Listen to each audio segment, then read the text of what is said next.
जिस प्रकार से फसलों का सीजन आता है, विवाह का सीजन आता है, उसी प्रकार से एक सीजन आता है अपने भविष्य को उज्जवल बनाने के लिए संघर्ष करने का। और इस मौसम में हर माता पिता और बच्चे एक कोचिंग से दूसरी कोचिंग, एक संस्थान से दूसरे संस्थान, एक विद्यालय से दूसरे विद्यालय, कभी इंजीनियरिंग कॉलेज, कभी पब्लिक स्कूल में भटकते देखे जा सकते हैं। होता क्या है कि जैसे ही बच्चा 10वीं से 11वीं में जाता है या 12th पास करता है, अब पेरेंट्स की चिंता बढ़ जाती है कि बच्चा क्या करेगा, और इसके लिए वो एक बड़े सुदृढ़ और मजबूत संस्थान की खोज करते हैं जहां पे फिजिक्स, केमिस्ट्री, मैथ्स का बढ़िया शरबत मिल जाए और बच्चे को पिला दिया जाए और बस बच्चा आगे उसका जीवन जो है, आगे का जीवन सुरक्षित हो जाए। वास्तव में ये इसलिए होता है क्योंकि हमारे पास संसाधन खास करके सूचना का अभाव है, इंफॉर्मेशन की क्राइसिस है, जो कि हम मानने के लिए तैयार नहीं है।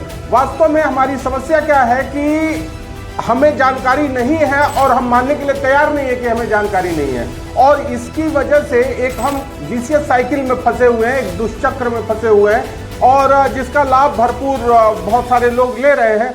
हमें लगता है कि भाई हमको बहुत अच्छी जानकारी है और अभी केवल जो है एक इंजीनियरिंग या मेडिकल, यही दो चीज़ बचा है जीवन में करने के लिए। बच्चे का अगर इसमें नहीं होता है तो उसका जीवन बेकार हो जाएगा। मैं आपको एक बात बताऊं, मैं हमेशा एक पुस्तक है, एक दीपांकर गुप्ता प्रोफेसर है जवाहरलाल नेहरू विश्वविद्यालय के, शायद अब रिटायर हो गए होंगे, उनकी एक पुस्तक है मिस्टेकन मॉडर्निटी। मैं सबको सलाह देता हूं पढ़ने के लिए। आप उस पुस्तक को पूरा पढ़ें, आपको पता चल जाएगा कि जिसको आप आधुनिकता वो समझ रहे हैं कि आप आधुनिक हैं या मॉडर्न हैं, आपका भ्रम टूट जाएगा। और भ्रम टूटते ही आपको ये ज्ञान होगा कि अभी आपको क्या क्या आवश्यकताएं हैं इंफॉर्मेशन कलेक्ट करने के लिए। दीपांकर गुप्ता कहते हैं modernity is all about perceiving reality beyond the physical eyes through the mental eyes. कहते हैं कि भाई हम भौतिक आंखों से ना देख के बौद्धिक आंखों से चीजों को देखें, तब हमको पता चलेगा। हमेशा हमको लगता है कि भाई बच्चा इंजीनियरिंग करने चला जाएगा या आईआईटी में चला जाएगा तो बस जीवन। आप किसी भी संस्थान में जाने से पहले एक बार उसका डेटा देख लें कि वहां 2 लाख बच्चा पढ़ने गया और 200-300 बच्चे पास हुए, तो आपको क्या लगता है कितना रेशियो हुआ? तो बच्चा केवल फीस देने जा रहा है तो कोई बात ही नहीं है। दूसरी बात यह है कि हर कालखंड में, हर समय में एक पर्टिकुलर चीज की डिमांड ज़्यादा होती है और एक की कम होती है।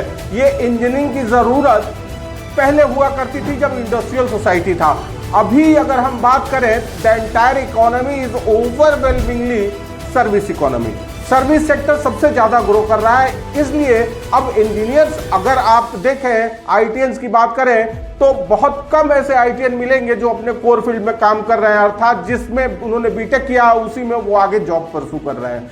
अब कहने का ये है कि भाई अब आपको लगेगा कि भाई उस तो फिर आईटी में जाता क्यों? देखिए, एक बेसिक लेवल होता है कि उस लेवल पे लड़का बालक पहुंच जाए, उसके क्रेडेंशियल्स और एक कहते हैं कि कैपेबिलिटी उस लेवल की हो कि उसको कुछ भी सिखा दिया। एक छोटा सा एग्जांपल मैं बताऊं, 2 दिन पहले अल्ट्राटेक सीमेंट ने एक नए बिजनेस में हाथ डालने का अनाउंस किया कि अब वो केबल इंडस्ट्री में भी इन्वेस्ट करेगा, और इन्वेस्टमेंट को इतना नहीं था कि 10-20 हज़ार करोड़ लगा रहे हैं, 1800 करोड़ का इन्वेस्टमेंट था।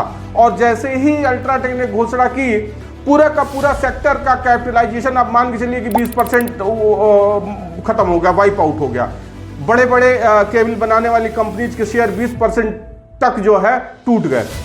अब अल्ट्राटेक तो भाई सीमेंट बनाने वाली कंपनी, तो ऐसा हुआ क्यों? क्योंकि उसके जो क्रेडेंशियल्स हैं, जो कैपेबिलिटीज हैं, वो सबको पता है कि अगर इस इंडस्ट्री में आ रहा है तो यहाँ भी लीडर हो जाएगा। तो बच्चों में ये पोटेंशियल, एक कहते हैं कि ये क्रेडेंशियल्स डेवलप करने की जरूरत है, एक टैलेंट अगर बच्चे में, कहते हैं कि भाई कौन सा सॉफ्टवेयर रन कराना है, ये रन करेगा कि नहीं करेगा, इस पर डिपेंड करता है कि सिस्टम का हार्डवेयर कैसा है। तो हार्डवेयर इंप्रूव करने की जरूरत है और हम सॉफ्टवेयर के चक्कर में भागते रहते हैं। तो हम सबको, बच्चों को और उनके माता पिता को एक ही सुझाव देंगे कि आप आधुनिक बनने का प्रयास करें।